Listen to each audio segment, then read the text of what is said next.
রাহুল উল্টো দিকে মুখ করে থাকলে রাহি শাড়িটা বদলে নেয়। এরপর রাহুলকে বলে তাকেও জামাটা চেঞ্জ করে নেওয়ার কথা। নিচে এসে দেখে পুজো তোড়জোড় শুরু হয়ে গেছে।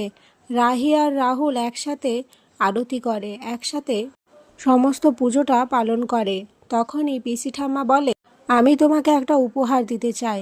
এই বলে রাহির হাতে গয়না দিয়ে দেয়। রাহি কিছুতেই গয়না নিতে চায় না। কনক বলে, গয়না মেয়েদের অলংকার, তাই এটি রাখা ভালো। রাহি বলে, মা আপনি কিছু মনে করবেন না তো? একটা যদি কথা বলি, আসলে আমি একজন স্বাবলম্বী মেয়ে, আমার এইসব কিছুতে লোভ নেই। তবে আপনি যখন বলেছেন এটা আমাদের অলংকার, যখন আমার দরকার হবে আমি আপনার থেকে চেয়ে নেব মা, কিন্তু এখন আমি এটা নিতে পারবো না। রাধিকা ভাবে, রাহি তুমি এত ভালো, তাহলে কেন তুমি ভিকিকে এভাবে সন্দেহ করছো? এদিকে ভিকি মনে মনে ভাবে, রাধিকা রাহির সাথে ঘটে যাওয়া ঘটনাটায় আমাকে সন্দেহ করছে না তো? আমার ওর হাবভাব দেখে কেমন একটা মনে হচ্ছে। আর এখানেই আজকের পর্ব শেষ হয়ে যায়। তো বন্ধুরা, তোমাদের কি মনে হয়, এবার কি রাধিকা ভিকির আসল রূপটা জানতে পারবে? অবশ্যই কমেন্টে জানিও।